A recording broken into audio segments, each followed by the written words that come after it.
Hello guys, स्वागत है आप सभी का आपके अपने यूट्यूब चैनल एजुकेशनल ज्ञान मैथ्स में। आज मैं आपके लिए कराऊंगा सीटेट दिसंबर 2024 के लिए मैथ का प्रैक्टिस सेट 1। इससे पहले मैं इसकी कई सारी क्लासेस करा चुका हूं, जिसका लिंक मैं आपको इस वीडियो के डिस्क्रिप्शन में दे दूंगा और मैंने एक प्लेलिस्ट भी बना रखी है, तो वहाँ से आप उन वीडियोज़ को फाइंड कर सकते हैं। तो चलिए आज की इस क्लास को स्टार्ट करते हैं और देखते हैं क्वेश्चन नंबर 1। क्वेश्चन नंबर 1 में बोला है, यदि 10 पुस्तकों का लागत मूल्य 8 पुस्तकों के विक्रय मूल्य के बराबर हो तो लाभ या हानि का परसेंटेज हमें फाइंड करना है। तो इस टाइप के कई सारे क्वेश्चन हमें सीटेट एग्जाम में देखने को मिलते हैं। तो चलिए इस क्वेश्चन को सॉल्व करते हैं। यहाँ पे इसने बोला है लागत मूल्य, तो लागत मूल्य हमारा क्या होता है हम जानते हैं। लागत मूल्य कॉस्ट प्राइस, जिसे हम लिखते हैं सीपी, ठीक है। और जो विक्रय मूल्य होता है इसे हम बोलते हैं सेलिंग प्राइस, एसपी। क्लियर है, समझ में आया। जो कॉस्ट प्राइस होता है उसे हम लागत मूल्य सीपी बोल देते हैं और जो विक्रय मूल्य होता है उसे हम सेलिंग प्राइस एसपी बोलते हैं, ठीक है। अब ये जो क्वेश्चन है ये यूपी सुपरटेट एग्जाम 2018 में आया हुआ है, तो मैंने इस क्लास में जो भी क्वेश्चन लिए हैं वो सभी किसी एग्जाम में आए हुए क्वेश्चन हैं। तो चलिए इस क्वेश्चन को सॉल्व करते हैं और इसे सॉल्व करने की ट्रिक देखते हैं। तो इसे सॉल्व करने की ट्रिक क्या है, चलिए देखते हैं। अगर इस टाइप का क्वेश्चन हमें एग्जाम में देखने को मिलेगा तो हमें करना क्या है। सबसे पहले हमें क्वेश्चन को अच्छे से पढ़ना है। इसने बोला 10 पुस्तकों का लागत मूल्य, कितने का, 10 पुस्तक है उनका लागत मूल्य मीन्स सीपी।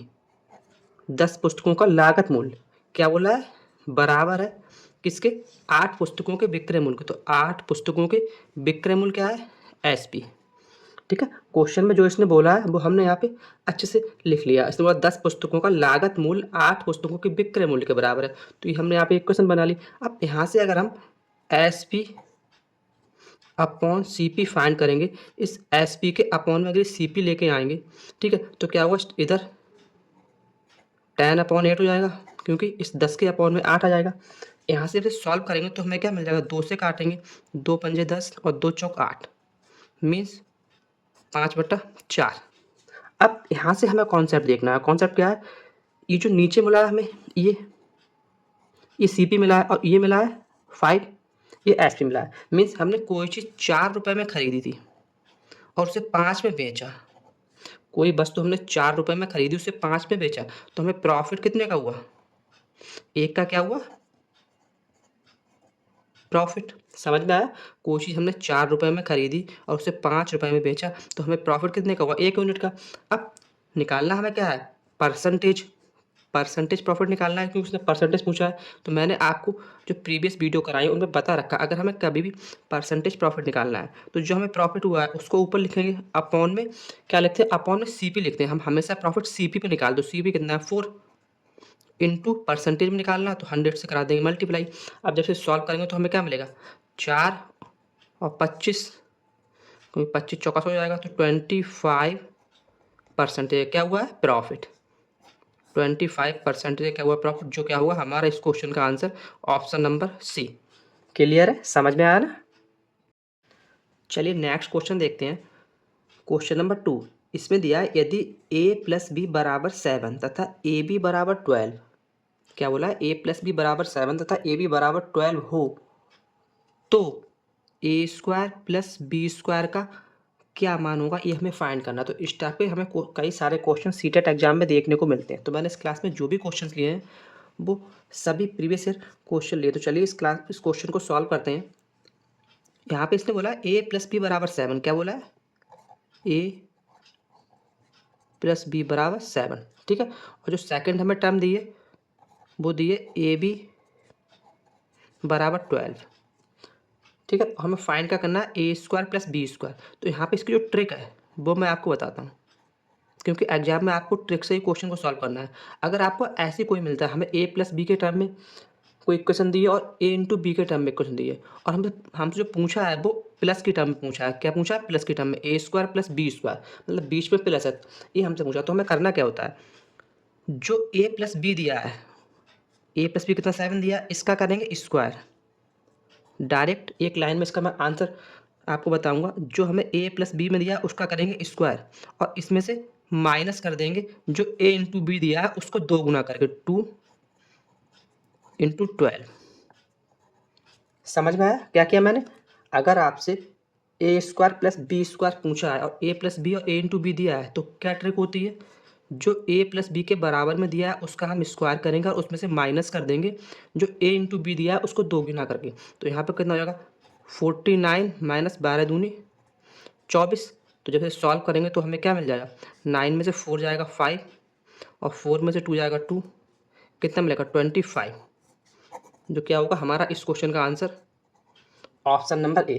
क्लियर है, समझ में आ रहा है। और क्लास अच्छी लगे तो वीडियो को लाइक कीजिए, शेयर कीजिए और चैनल को सब्सक्राइब जरूर कीजिए।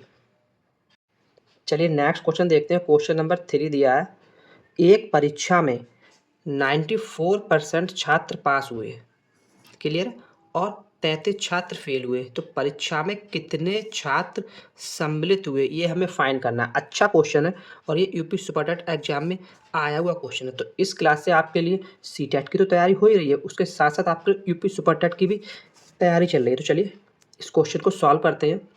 इसमें से बोला कि 94% छात्र पास हुए, मीन्स हमने सपोज किया जो परीक्षा है उसमें परीक्षा में कुल एक्स कितने, सपोज किया हमने एक्स छात्र बैठे। अभी जो एक्स छात्र होंगे ये अपने आप में 100% होंगे, क्योंकि कुल छात्रों की संख्या है तो ये 100% होगी।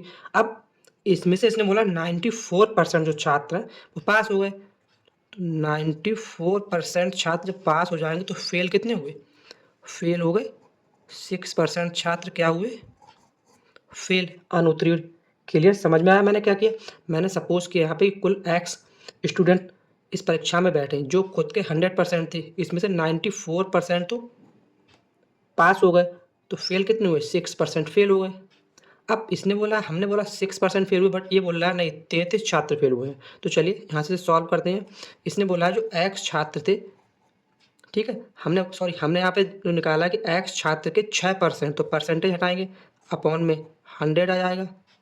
हमारे अकॉर्डिंग तो इतने फेल हुए, बट ये बोल रहा है नहीं 33 छात्र फेल हुए हैं। तो इस टाइप के क्वेश्चन को आप ऐसे ही इक्वेशन बनाएंगे। तो चलिए इसको सॉल्व करते हैं। यहाँ से फिर सॉल्व करेंगे तो हमें क्या मिल जाएगा, x बराबर 33 इंटू 100 अपॉन में 6 आ जाएगा। तो जब ये सॉल्व करेंगे तो 3 से 3 दूनी 6 और 3 एकम 1, 3 एकम 3, ठीक है।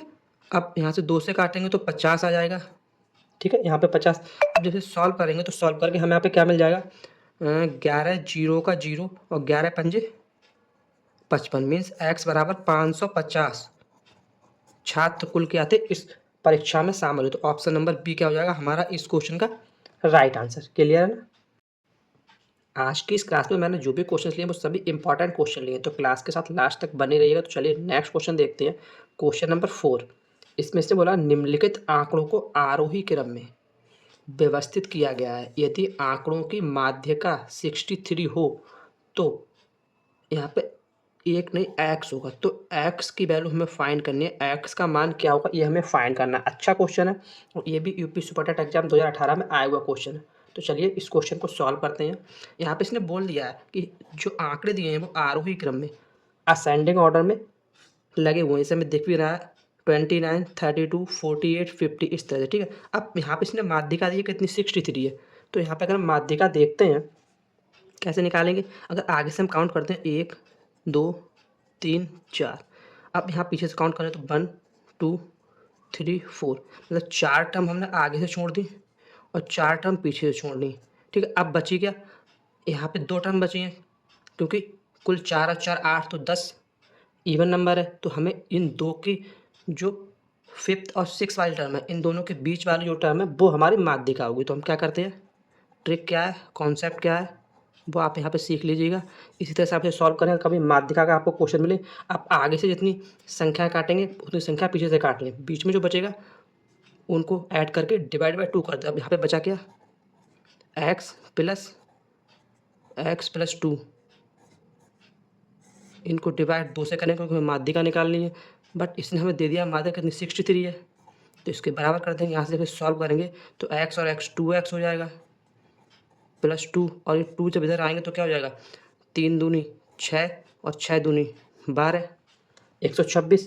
तो यहाँ से जब हम देखेंगे सॉल्व करेंगे तो 2x, ये 2 इधर आके हमारा हो जाएगा 124, और यहाँ से अगर हम x की वैल्यू फाइंड करेंगे तो हमें मिल जाएगा 124 डिवाइड बाई 2, 2 से काटेंगे 2 छंग 12 और 2 दूनी 4 62 हमें क्या मिल जाएगा? इस क्वेश्चन का right answer option number D. Clear है? समझ में आया ना?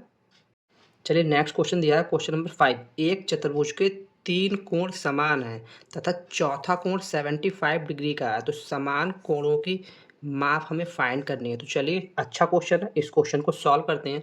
यहाँ पे इसने बोला एक चतुर्भुज है, कोई ये चतुर्भुज बना हुआ है, हमने यहाँ पे सपोज इस तरह से बना लेते हैं। अगर ये कोई चतुर्भुज बना हुआ है इस तरह से, ठीक है, ये मैंने एक कोई चतुर्भुज बना लिया इस तरह से, ठीक, क्लियर है ना? अब यहाँ पे इसने बोला है कि इसकी जो ए बी सी डी ये कोई कुछ चतुर्भुज है, इसका एक एंगल इसने दिया है जो चौथा कोण है, हम सब उसके लिए ए वाला डी वाला 75 डिग्री है, ठीक है, ये इसने बोल रखा। अब बाकी ये 3 कोण है वो इसने सेम बोले हैं, तो हमने सपोज कर लिया ये भी एक्स है, ये भी एक्स डिग्री है, ये तीनों एक्स डिग्री हैं, ठीक है। ये मैंने एक डायग्राम आपको बनाया ताकि आपको अच्छे से समझ में आ जाए। तो चलिए अब इस क्वेश्चन को सॉल्व करते हैं। यहाँ पे हमें पता है चतुर्भुज के चारों अंतःकोणों का जो योगफल होता है वो 360 डिग्री होता है। तो यहाँ से अगर हम देखेंगे x plus x plus x plus 75 degree कितना होगा? 360, क्योंकि चतुर्भुज के चारों अंतःकोणों का योगफल 360 डिग्री होता है। तो यहाँ से अगर हम देखेंगे तो 3x डिग्री बराबर कितना हो जाएगा? 360 डिग्री माइनस 75 डिग्री। तो जब इसे सॉल्व करेंगे तो 3x डिग्री, यहाँ से जब इसे माइनस करेंगे तो 10 में से 5 जाएगा तो 5 बच जाएगा, और यहाँ आपका रह जाएगा 35 में 7 जाएगा तो ये बच जाएगा आपका 28। क्लियर है ना? अब यहाँ से हमें x की वैल्यू फाइंड करनी है, x डिग्री की, तो वो कितना हो जाएगा 285 डिग्री अपॉन 3। तो जब इसे काटेंगे तो ये 8 24 3 निम 27, एक बचा 3 पंजे 15, तो क्या मिलेगा हमें? 95 डिग्री। क्लियर है? तो ऑप्शन नंबर सी क्या हो जाएगा हमारा इस क्वेश्चन का राइट आंसर। क्लियर है? समझ में आया? अगर इस टाइप का हमें कोई भी क्वेश्चन मिलता है तो हम उसे ऐसे ही सॉल्व करेंगे। चलिए नेक्स्ट क्वेश्चन नंबर 6 देखते हैं। इसमें इसने दिया है किसी परिमेय संख्या का हर उसके अंश से 8 अधिक है, यदि अंश को 17 तथा हर को 1 बढ़ा दिया जाए तो संख्या का मान 3/2 हो जाता है। तो परिमेय संख्या हमें फाइंड करनी है क्या है। तो अच्छा क्वेश्चन है, और सीटेट एग्जाम में ऐसे हमें कई सारे क्वेश्चंस देखने को मिलते हैं। तो चलिए इस क्वेश्चन को सॉल्व करते हैं। इस टाइप के क्वेश्चन में हमें करना क्या होता है, हमें देखना है कि क्वेश्चन में बोला क्या है। उससे बोला है कोई परिमेय संख्या है, इसका हर उसके अंश से 8 अधिक है। तो हमने यहाँ पे सपोज कर लिया कि कोई परिमेय संख्या है, उसका अंश x है। जब अंश x है तो हर क्या होगा, इससे बोला हर जब उसके अंश से 8 अधिक है तो x प्लस 8। क्लियर? समझ में आ गया? जो अंश है वो x है और हर जो है अंश से 8 अधिक है तो x प्लस 8 हो गया। आगे इसने बोला यदि अंश को 17 तथा हर को 1 बढ़ा दिया जाए। अब आगे इसने क्या बोला, जो अंश है x है इसको 17 तो x प्लस 17, और हर को, ये पूरा हर है, इसको 1 बढ़ा दिया है तो हो जाएगा x प्लस 9, क्योंकि 8 में जब इस पूरे में 1 ऐड करेंगे तो x प्लस 9 हो जाएगा। तो जो हमारी परिमेय संख्या है वो 3/2 हो जाती है। जो इसने बोला है क्वेश्चन बस वही हमने किया है। अब इसे बस सॉल्व कर लेंगे, जो हमें मिल जाएगा वो इस क्वेश्चन का आंसर मिल जाएगा।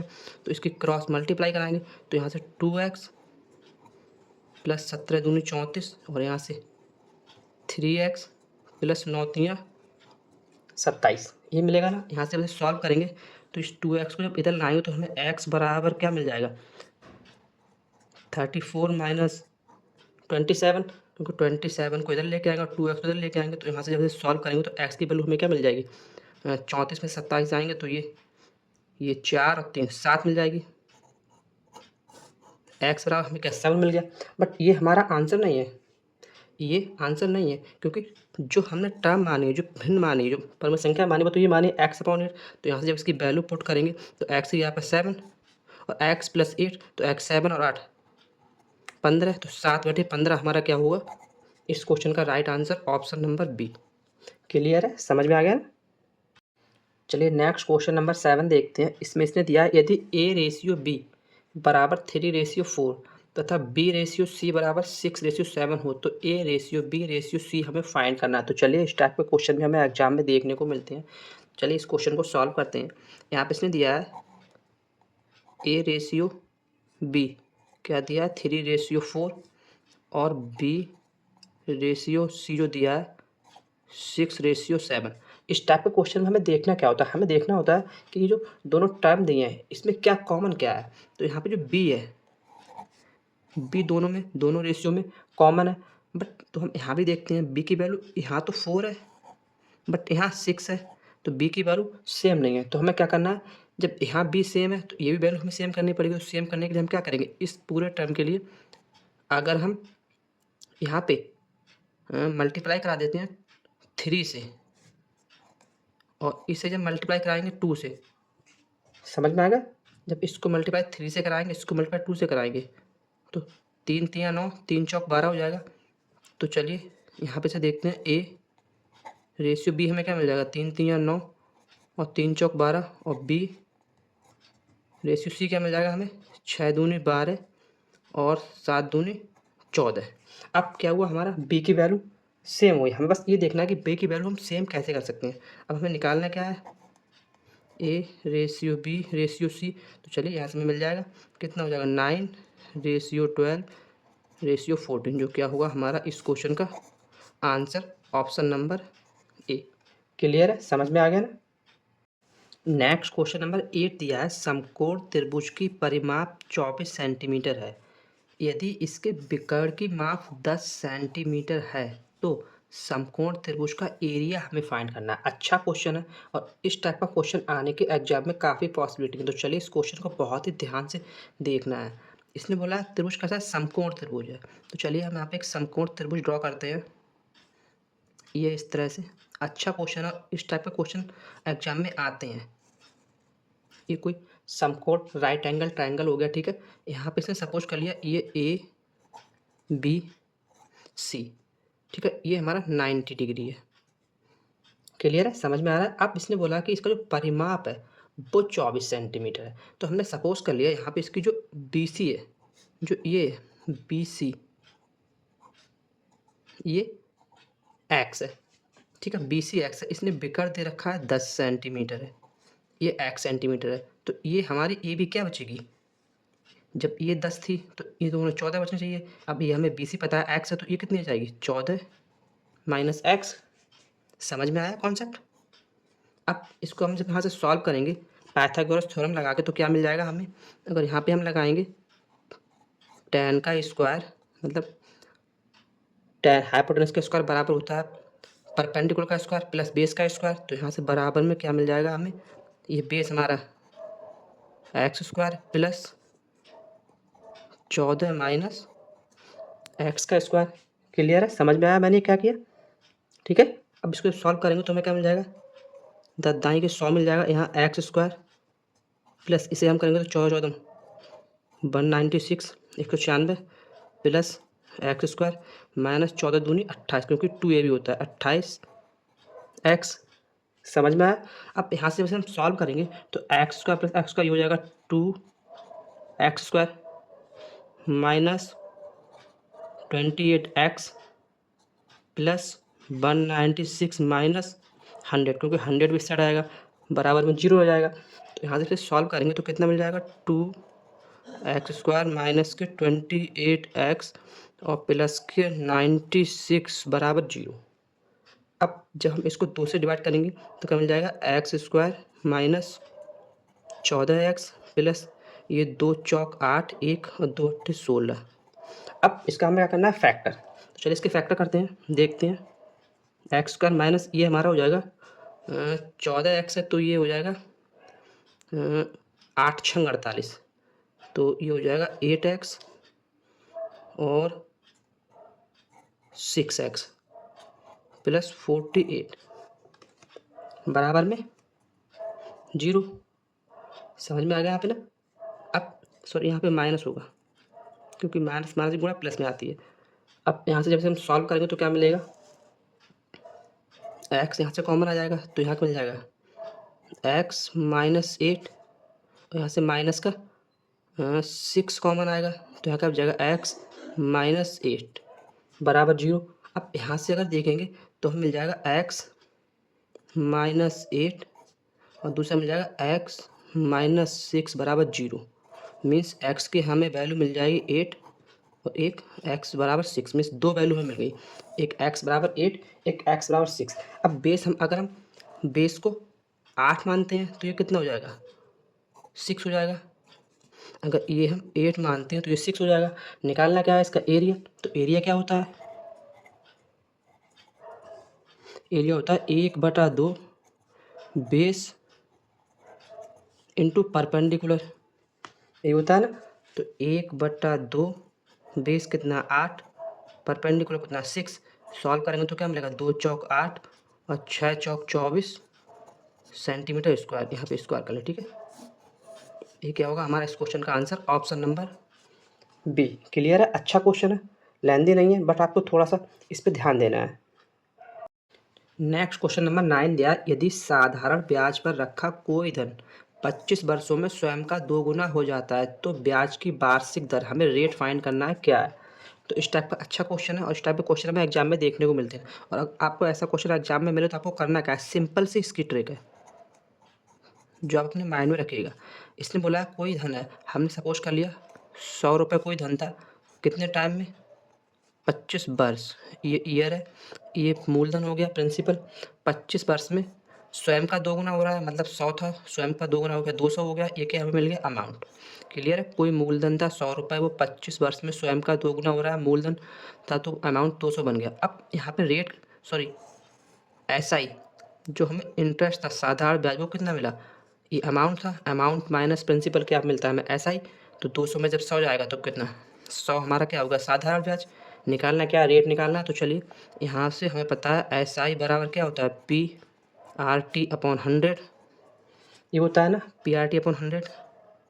अब यहाँ से पी कितना 100 था, रेट हमें फाइंड करना है टाइम 25 ईयर अपॉन 100, ठीक है। अब यहाँ से 100 से तो 100 कट जाएगा, मीन्स ऐसा ही कितना है हमारा 100 बराबर आर इंटू 25, समझ में आया। तो यहाँ से हमें आर की वैल्यू फाइंड करनी है तो क्या मिल जाएगा 100 डिवाइड बाई 25, 25 चौका 100, तो आर बराबर कितना मिल जाएगा 4%, जो क्या हुआ हमारा इस क्वेश्चन का answer, option number C. Clear है, समझ में आया। चलिए नेक्स्ट क्वेश्चन नंबर 10 देखते हैं, निम्नलिखित में से कौन सी संख्या बड़ी है।